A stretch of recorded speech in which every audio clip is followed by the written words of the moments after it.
Cet Antal, je disais, c'est une plateforme de personnes des gens qui se sont retrouvés autour de ce projet, qui ont vu que, en fait, il y avait un manque dans leur pays d'origine, le Sénégal, au niveau, on va dire, intellectuel, euh, de manière ramassée, intellectuelle, parce que, en fait, nous voyons, ils avaient vu que dans la société sénégalaise, il y avait pas mal de phénomènes sociétals, ou phénomènes sociétaux plutôt, euh, qui euh, qui n'avaient pas forcément cette touche islamique.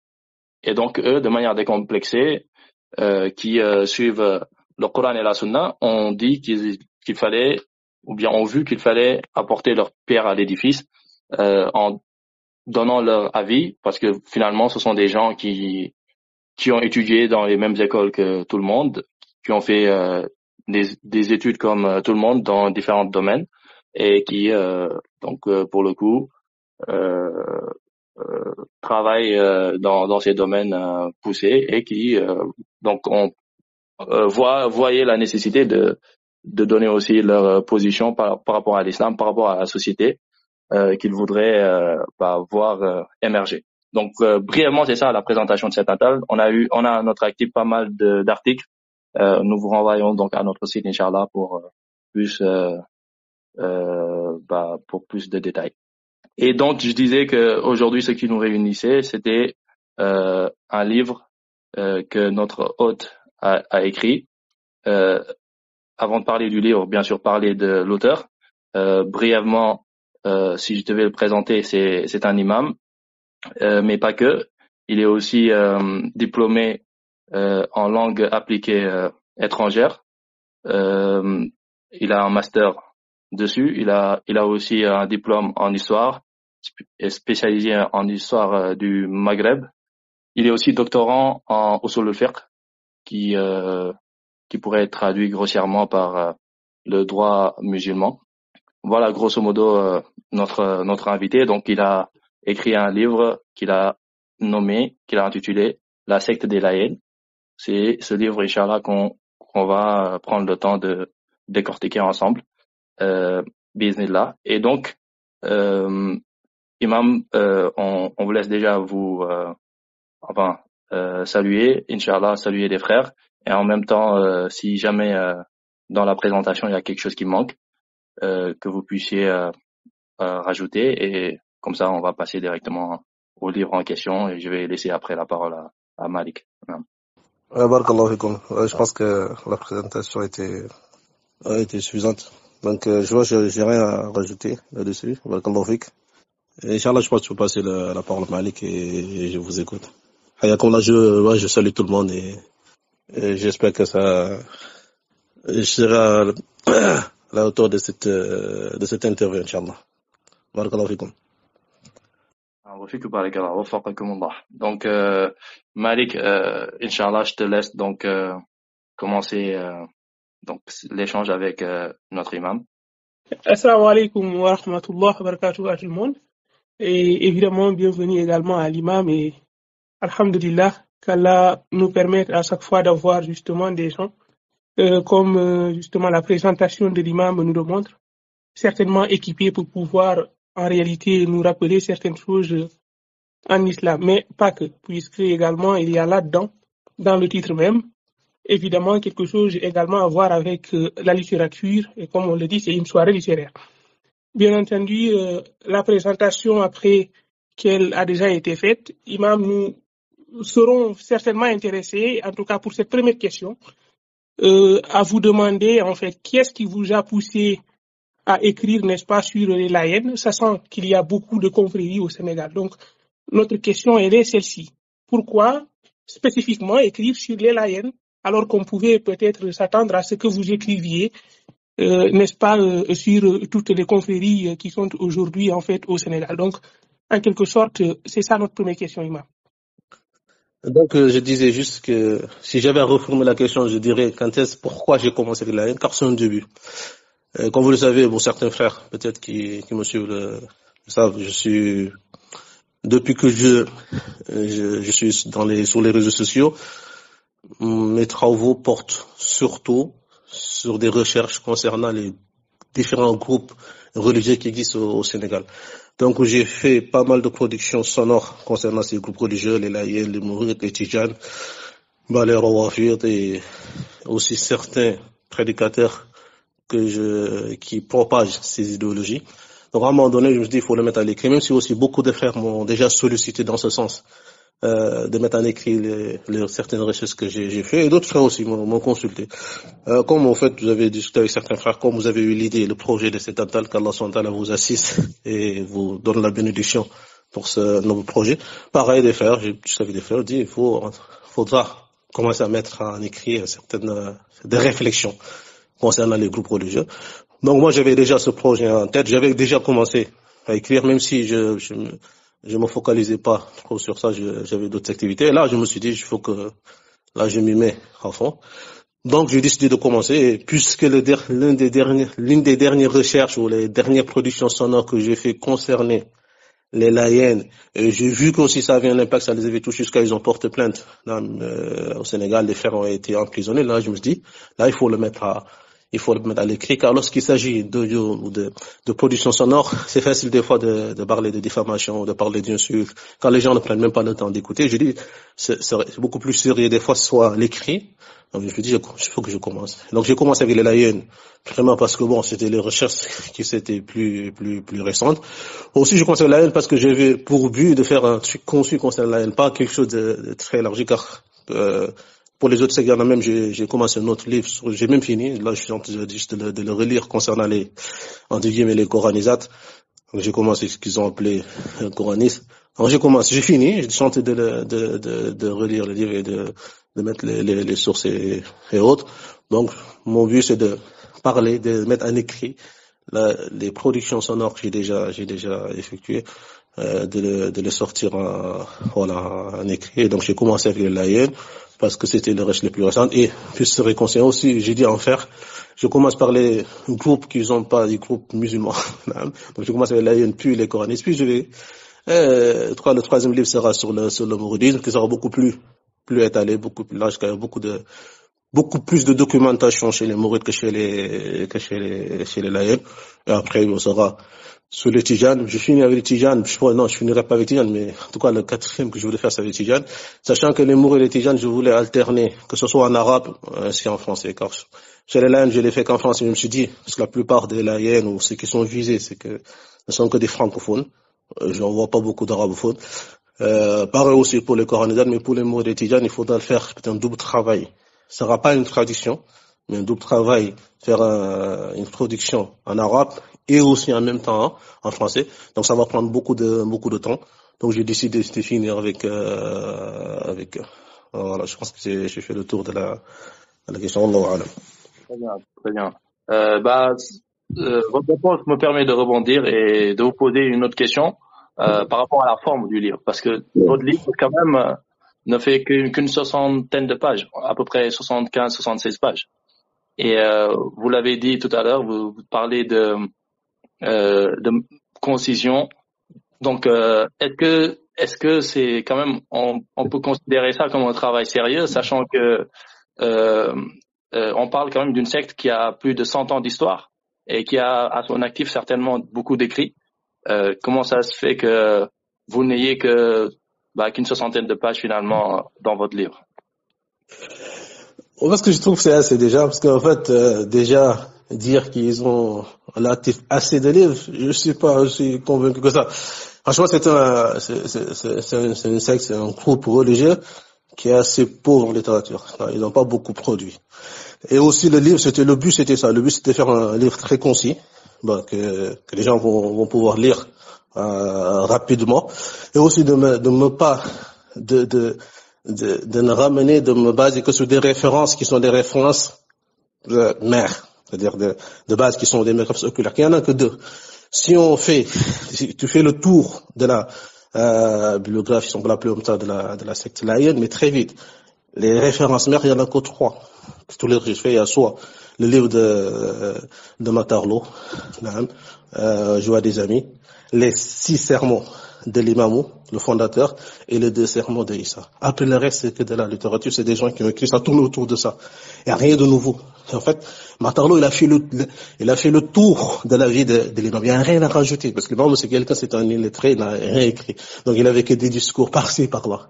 Donc si tu lis le livre de l'imam, tu as fait le tour. Après le reste, c'est des ondits et des personnes qui vont venir, qui vont écrire pour se soulager leur conscience. Ils vont essayer de chercher des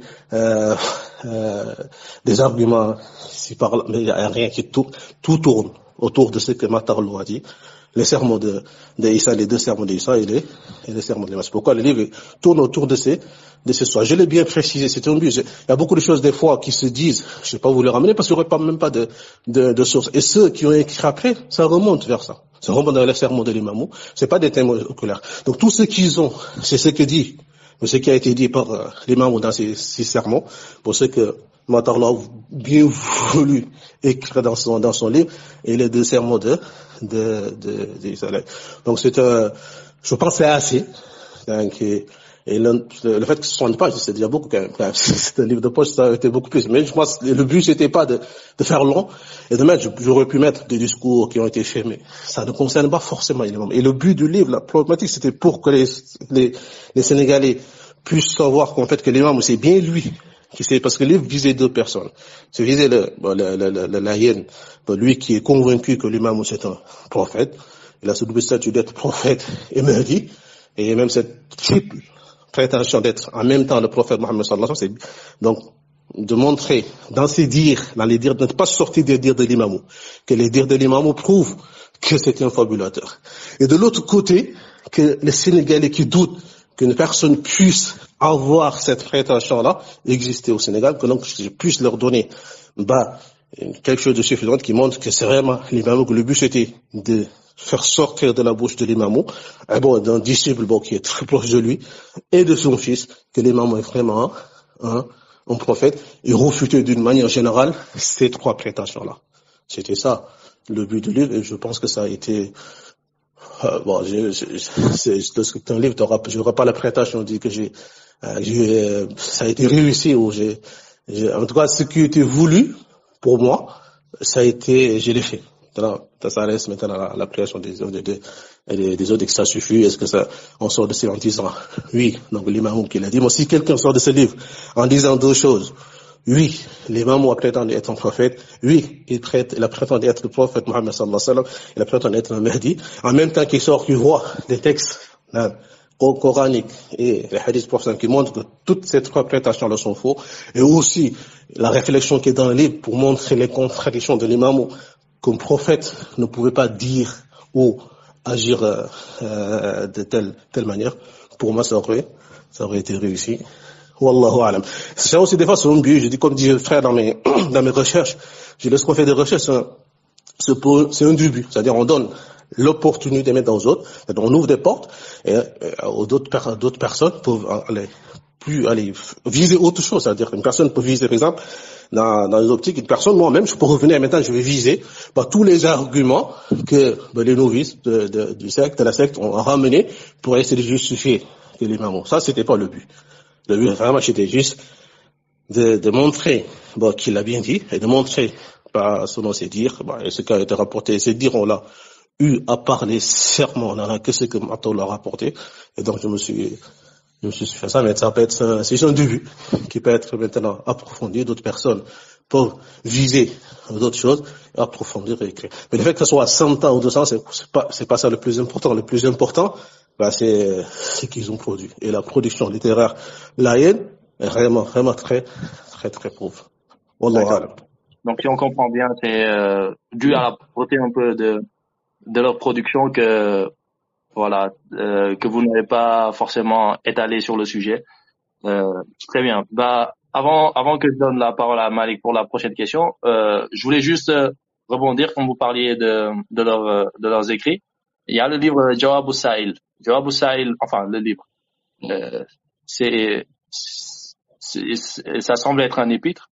Donc, Jawab al-Sa'il, qu'est-ce qu'il représente dans la voie laïenne, et est-ce que vous êtes inspiré aussi de ce livre? Non, comme j'ai dit, non, je me suis pas basé sur, en fait, le livre, je me suis basé sur cette, en fait, je l'ai cité dès le début dans l'introduction sur 3 références principales. C'est le Matar car c'est un terme au clair, et c'est même Issa qui l'a demandé d'écrire, de mettre en écrit. Donc le livre l'œuvre de l'imamou, et le sermon de l'imamou. Donc je me suis pas, j'ai vu d'autres, lors de mes recherches, j'ai vu des écrits, comme des épîtres, de petits trucs, mais je vois, et souvent ça tournait autour de la même chose. Il n'y avait pas de nouveaux éléments. J'ai cherché de nouveaux éléments dans d'autres livres que Matar n'a pas cités, concernant ce qu'aurait dit l'imamou. Mais j'ai pas vu plus. Par exemple, à un moment donné, je cherchais l'histoire que l'imam aurait demandé à la mère de reculer. J'ai pas vu. J'ai vu que Matarlo n'a pas cité ça. C'est quelque chose de célèbre chez les laïcs. Les sermons de Issa, c'est pauvre, ces 2 sermons. Je veux que ça n'a pas cité. Donc je cherche à un moment donné. Est-ce qu'en fait, il y a quelqu'un qui l'a cité? Pas quelqu'un qui dit juste non. Ou qu'il aurait un isnad, tel m'a dit, qu'on puisse vérifier que ça vient de lui. Mais ça, j'ai pas vu. J'ai vu juste que, il fait allusion à ça. Donc. Je pense qu'on peut avancer parce que on a beaucoup de choses au menu. C'est clair par rapport aux références et pourquoi vous ne vous êtes pas forcément basé sur certains écrits, parce que la majeure partie, donc comme vous le dites dans le livre, hein, la majeure partie des écrits de l'imamou, on pouvait les retrouver finalement, enfin des écrits, des actions ou de la vie de l'imamou, on pouvait les retrouver dans le livre de Makhtar, comme vous le dites si bien dans le livre. Donc Malik, tu peux avancer, Inch'Allah, avec la prochaine question.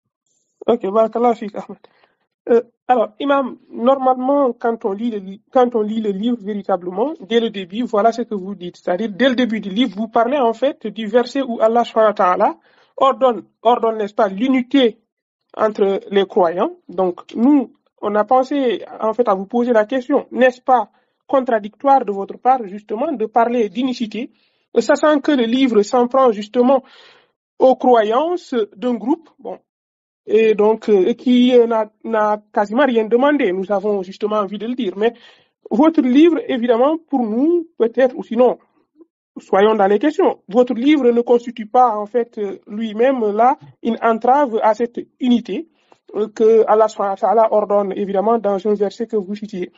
Vous dites même, voilà, je cite, n'est-ce pas, l'islam ordonne avec véhémence. Et là, le terme est important. Vous dites, l'islam ordonne avec véhémence l'unité. Donc, quand vous écrivez un livre qui, on va dire, comme d'ailleurs vous avez touché un tout petit peu la question de la réception, elle est quasiment individuelle. Et donc, un récepteur, un lecteur pourrait penser que peut-être là, vous faites entrave en écrivant ce livre-là, n'est-ce pas, à cette unité auquel Allah subhanahu wa ta'ala invite ou sinon ordonne, n'est-ce pas, l'ensemble des musulmans. Donc, c'est un peu la question. La question est très pertinente et j'ai cité ça, en fait, le but c'était ça, c'était pour que les gens, cette démarche, c'est ça, la démarche qui mène vers l'unité. Parce qu'en fait, il y a un constat qui est fait pour tous les musulmans, que les musulmans sont divisés. Le deuxième constat, l'islam interdit, comme j'ai dit, avec vraiment toute chose qui mène vers la division. Donc là, on comprend comment la division ne doit pas rester dans la division. Il faut chercher des solutions pour sortir dans la division. Donc, et vous allez être d'accord avec moi que Allah subhanahu wa ta'ala ne nous présente pas ni l'islam d'une manière, on va présenter un mal sans nous présenter donc la solution. Donc je dis le Coran nous a présenté la solution. Il y a beaucoup de personnes, c'est là qui s'égarent. Les gens ils font ce constat. Bon, c'est pas bien de se diviser, mais en fait ils vont pas chercher la solution dans le Coran. Ils réfléchissent d'eux-mêmes. Alors que l'islam nous en montre la solution. Et la solution c'est quoi? La base pour éviter la division, pour aussi résoudre toute divergence, c'est le fait de tout le temps revenir vers la juridiction du Coran, de la sunna du prophète sallallahu alayhi wa sallam, et ordonner le bien et interdire le mal. Si on regarde le Coran, Allah subhanahu wa ta'ala, lorsqu'il nous dit clairement, il dit wa'tasimu bihablillahi jami'an wa la tafarraqu, tenez-vous tous, cramponnez-vous tous sur la corde d'Allah et ne vous divisez point. Là, je dis souvent qu'Allah nous invite à se cramponner sur une corde. Donc, lorsqu'il y a plusieurs cordes, celui qui veut que les gens soient unis, c'est celui qui les dit, venez vers cette corde-là. C'est voilà là, la vraie corde. Et ces cordes-là, c'est des fausses cordes. Il faut le délaisser. C'est pour ça, lorsqu'on voit dans Sourate Al-Imran, Allah subhanahu wa ta'ala, lorsqu'il nous dit, وَلْتَكُمْ مِنْكُمْ أُمَّةٌ يدعون إلى الخير ويأمرون بالمعروف وينهون عن المنكر وأولئك هم المفلحون. la munasaba juste après ces versets, Allah nous dit وَلَا تَكُونُوا كَالَّذِينَ تَفَرَّقُوا وَاخْتَلَفُوا. Al-munasaba, la correspondance qui est entre ces deux versets. Alors, c'est la question. Allah nous demande d'ordonner le bien nettement et tout ça, puis il dit ne vous divisez pas. C'est une manière de nous dire en fait ce qui amène la division, c'est de ne pas ordonner le bien et interdire le mal. Pourtant c'est quelque chose de très clair. Lorsque chaque personne, on laisse les personnes la liberté de choisir le dogme qu'il veut, d'appeler dans tout ce qu'il veut l'affilier à l'islam, et que personne ne met en garde, ne dit cette voie-là c'est pas la bonne voie, alors on va continuer à se diviser. C'est pourquoi Allah nous a donné la solution. Donc وَلْتَكُنْ مِنْكُمْ أُمَّةٌ, c'est ça la solution. Donc là, le problème c'est quoi? وَلَا تَكُونُوا كَالَّذِينَ تَفَرَّقُوا وَاخْتَلَفُوا مِنْ بَعْدِ مَا جَاءَهُمْ الْبَيِّنَاتُ أُولَئِكَ لَهُمْ عَذَابٌ عَظِيمٌ. Allah subhanahu wa ta'ala, eux, ils se sont divisés après, il y a quelque chose, ils ont reçu la clarté venant de leur Seigneur. Ils ont reçu les textes. Mais pourquoi donc ils sont divisés? Parce qu'en fait, ils s'ordonnaient pas les biens, ils interdisent pas. Pourquoi Allah subhanahu wa ta'ala, il nous a choisi, il nous a fait le meilleur des peuples. Kuntum khayru umma. On pose la question, pourquoi on est khayru umma? Ukhrijat lin-nas, pourquoi? Ta'muruna bil ma'ruf wa tanhawna 'anil munkar. C'est ça, la base est là. Allah subhanahu wa ta'ala, il a maudit les Juifs, les années Daoud, Sulayman. Pourquoi? Parce qu'il ordonnait pas le bien, interdisait pas le mal. Donc si on n'ordonne pas le bien, on n'interdit pas le mal. On ne met pas en garde contre les nouvelles voies qui sont contraires ou les nouvelles cordes qui ont été tissées et qui essayent d'imiter la corde d'Allah. Bon, là on participe à la division. En fait, on se retrouve comme les Juifs. On se dit on est ensemble. Non, on n'est pas ensemble. Si chacun a une voix qui contredit l'autre, moi je crois, et beaucoup de musulmans croient que celui qui prétend être prophète est un kafir, mais en même temps on laisse quelqu'un qui dit je suis prophète, il s'affiche dans l'islam, on le considère comme tel.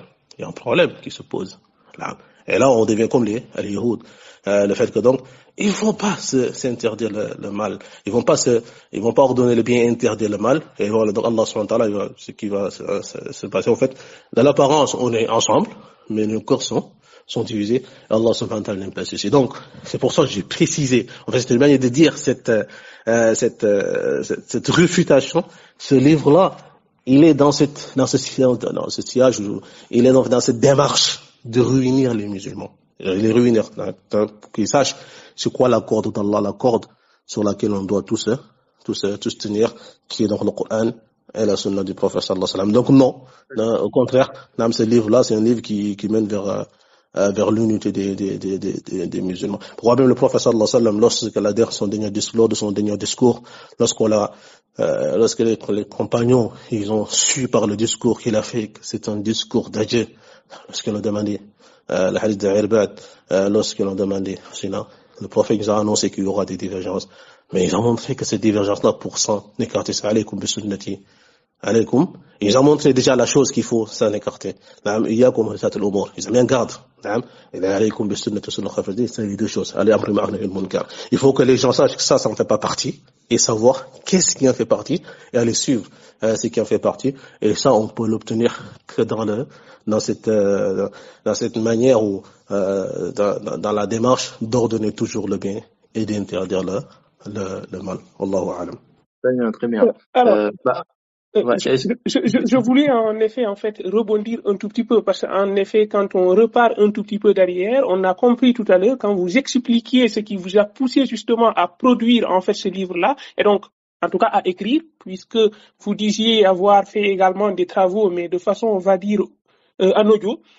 Et là cette fois-ci vous écrivez. Mais quand on écoute votre réponse, qui véritablement est complètement pertinente, mais quand on l'écoute, on peut également peut-être penser qu'il y a un risque, en fait, à écrire le livre, parce que vous dites, avec la culture que vous avez, mais imaginez-vous que moi, en tant que lecteur qui n'a pas forcément, en effet, ou bien qui n'est pas forcément, en effet, la même culture que vous, et comme je l'ai dit tout à l'heure, la réception de livre ne dépend pas, en fait, de l'auteur, mais ça dépend du lecteur. Est-ce que donc le lecteur peut, en lisant votre livre, avoir véritablement une certaine compréhension absolument différente de ce que vous venez de dire?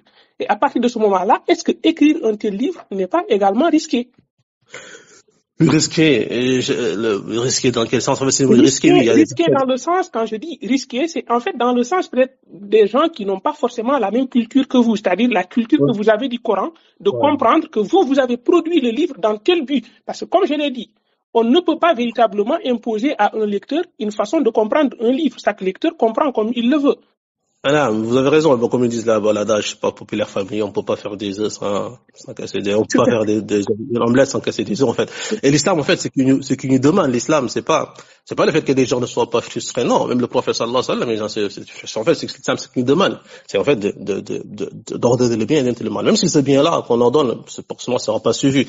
Mais en fait, il faut qu'on leur donne et que la vérité, que les gens puissent avoir maintenant, le choix entre le mal et le bien. Maintenant, après, les gens, ils ont le choix à faire. Ben si, ce choix-là, ça veut pas dire la liberté, ça y est, ils sont libres. Ils sont libres dans le sens, ils ont cette volonté. Mais après, Allah va chercher. C'est pourquoi il dit, donc, les gens seront, après, vont venir au sera de. Même cette division-là, il aura lieu, comme je dis souvent, car le prophète sallallahu alayhi wa sallam nous a informé qu'il y aura cette division-là. Là, ça, c'est kauni. C'est une volonté universelle, c'est une volonté d'Allah. Ça va avoir lieu. Mais en fait, le fait que ça aura lieu ne nous empêche pas qu'Allah nous a ordonné, par rapport à cette volonté universelle, d'avoir une attitude. L'attitude, c'est quoi? Ce n'est pas en rajouter.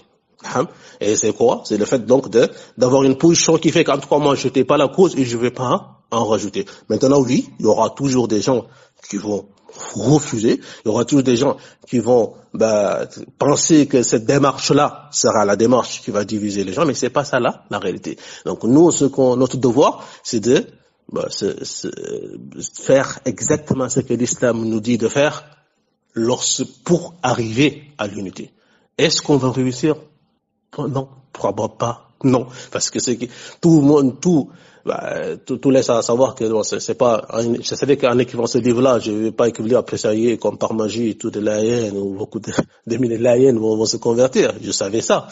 Mais bon, je participe quand même. Déjà, je fais ce que je mon devoir.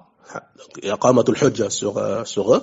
Et aussi, peut-être il y a d'autres personnes ça va vraiment faire réfléchir, qui seraient tentées de rentrer dans ce groupe, ou de personnes même qui vont, ça va les ouvrir des personnes qui vont réfléchir quand ils vont sortir, mais ça va pas enlever le fait qu'il y aura toujours des laïcs. Bon, sauf c'est un miracle. Mais j'étais pas aussi naïf pour penser que j'écris ce livre, ça y est, je mets fin, à cette secte. Mais il y a une obligation religieuse qui est là. Cette obligation religieuse, c'est quoi? C'est que vous devez vous comporter d'une manière qui mène pas à la division. La manière de se comporter qui mène pas à la division, c'est d'ordonner les biens et le mal. Donc c'est une obligation qu'on doit mettre en pratique. C'est dans ce but-là. Donc maintenant, oui, les personnes qui vont se dire, oui, mais lui, il divise les gens, oui, ils vont le dire. Mais est-ce que c'est vrai? Non, c'est pas vrai. Comme beaucoup de personnes disaient que le prophète sallallahu alayhi wa sallam, il a divisé les gens. Et la réalité est que Mohammed farqun bayna an-nas, il a divisé le haqq et le batil. Et aussi notre mission aussi, c'est de séparer entre quoi? Le vrai du faux. C'est ça le but. Maintenant, les gens vont dire oui, c'est des diviseurs. Comme ils l'ont accusé, ils ont accusé des prophètes. Il y a des messagers qui viennent Yawm al-Qiyam, mais ils n'ont convaincu personne. Mais ça les empêchait pas de faire le méchant. Notre but, nous, c'est de faire cette méchant. Je n'ai pas la prétention que c'est moi seul, je parle de moi, parce qu'il s'agit de mon livre, mais c'est la prétention de toute personne qui s'afflie à la sunna, qui s'afflie même à l'islam. C'est en fait lorsqu'on est face à une division, il faut trouver ces solutions-là, même si ça ne va pas aboutir, et la solution, elle est unique, c'est le fait d'ordonner le bien et le mal. Toute autre solution que les gens proposent, c'est le contraire. Il y en a beaucoup qui te disent, ouais, mais il ne faut pas critiquer les gens. C'est ça qui fait que les divisions continuent. C'est-à-dire, si on dit qu'on critique personne, demain, moi aussi, je me lève, je me dis, ça y est, je suis Daoud, je suis Suleiman, je sais pas, je me prends pour Daoud, j'ai 20 personnes, 50 personnes, 100 personnes qui me suivent, on le rajoute dans les groupes pour les Sénégalais, on n'en finira jamais. Mais tant qu'il y a des personnes qui diront, arrêtez ceci, en tout cas, ça va pas rajouter la division. Au contraire, ça va. Si ça rajoute pas la division, ça diminue pas cette division, ça va pas rajouter. La conception maintenant des gens, oui. Je disais la dernière fois, en frère, en fait, c'est pourquoi c'est plus difficile d'avoir une démarche intellectuelle. Et la démarche intellectuelle, t'as pas beaucoup d'adeptes. Car les gens, il faut les voir comme une foule. J'ai beaucoup aimé le livre de Gustave Le Bon sur la psychologie des foules. Ça, tu comprends tout. Les personnes qui disent des bêtises, mais qui disent des choses qui sont terre à terre, qui n'ont pas réfléchi, ils vont trouver, mais facilement, des adeptes. Ils vont être suivis. La foule, il veut la facilité. Il veut pas, dès que c'est complexe, dès que c'est un peu détaillé, la foule n'en veut plus. Il veut des choses. Pour manipuler la foule, il faut être bête. Non, ce que vous disiez était très très intéressant, mais juste pour revenir au sujet et surtout, enfin c'est le sujet, ce dont vous parliez bien sûr, parce que vous avez parlé d'ailleurs dans le livre vous parlez de loyauté vis-à-vis des croyants dans le hadith de Abu Ruqayya si je me trompe pas. Donc voilà.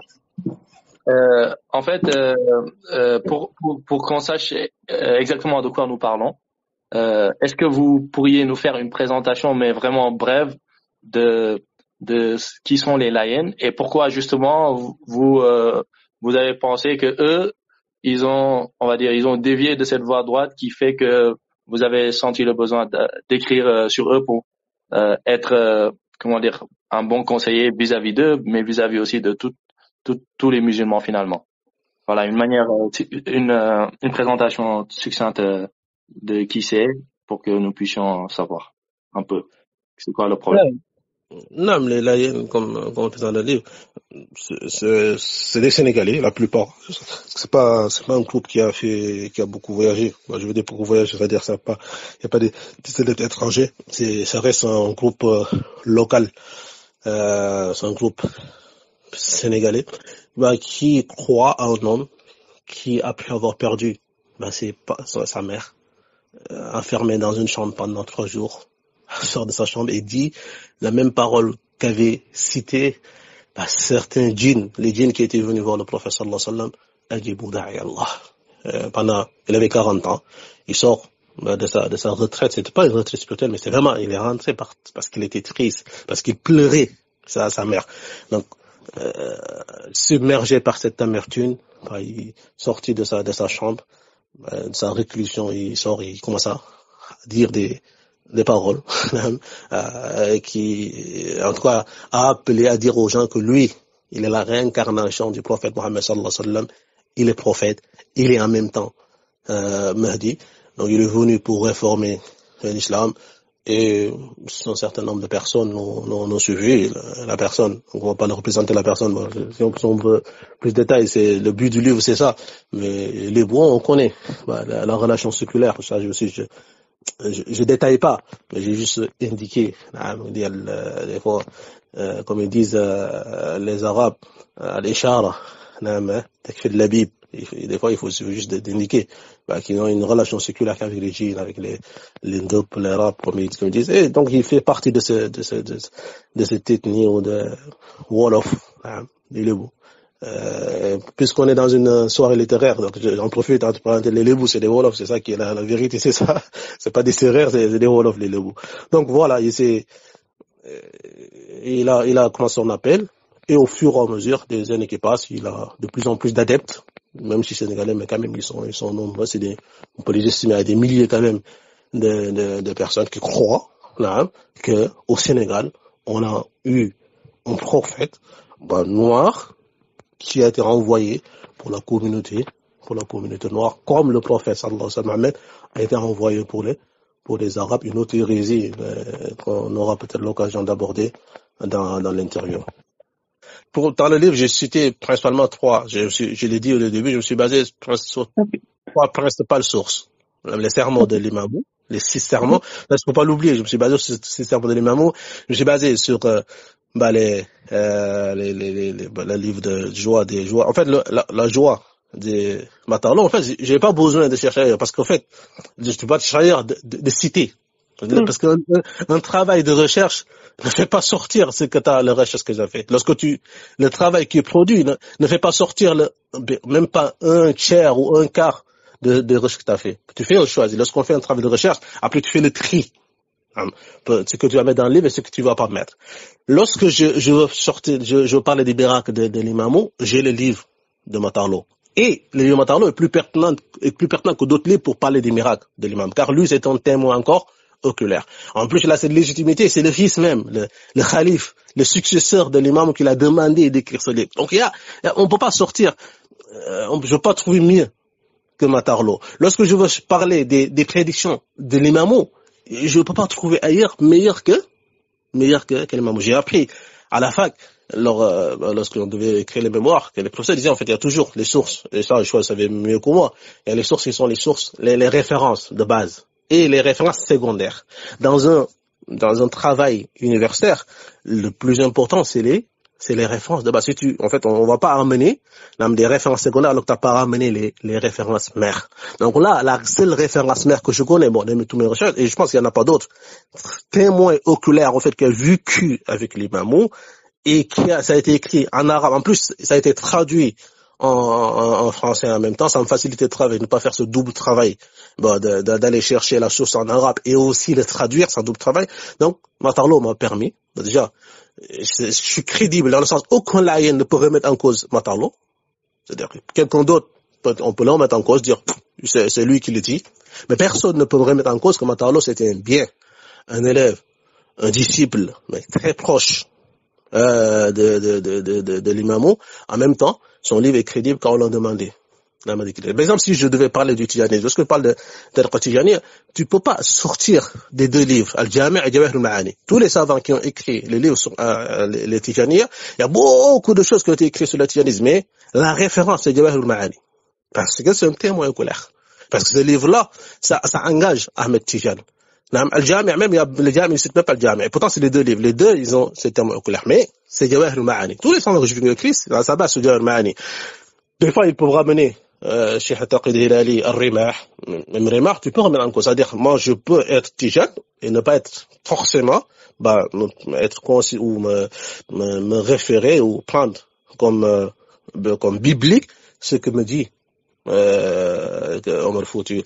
Donc c'est pourquoi les savants, la plupart, ils se basent sur Jawahir al-Ma'ani pour parler de Tariqa Tijaniya. Si tu prends Jawahir al-Ma'ani, tu parles de Tariqa Tijaniya, même s'il y a des centaines de livres, ça suffit pour refuter ce groupe-là, car ça sera crédible et personne ne pourra le remettre en cause. Pareil, pour moi, Matarlo, il est dans ce statut-là, dans ce qui a été écrit. Et en même temps, oui, les sermons de l'imam, qui sont pauvres, ces sermons quand même, ils parlent pas de grand chose. Et les sermons de Issa. J'ai cité, là où ce que je voulais beaucoup plus d'informations, c'est lorsqu'il s'agissait de la colonisation. Mais là où je trouve que c'était pauvre, il n'y a pas eu beaucoup, en fait, parce que l'imam qui s'est passé, on l'a pris, et est parti 3 mois, je sais même pas, il est arrivé à Angor, je sais pas, il y a eu un accident, il est revenu chez lui, c'est fini l'histoire entre lui et les Français. Donc même là, où d'habitude, j'étais prolifique, je sortais beaucoup de choses chez les Mouriers, j'ai trouvé les archives. Même là, j'ai trouvé juste un professeur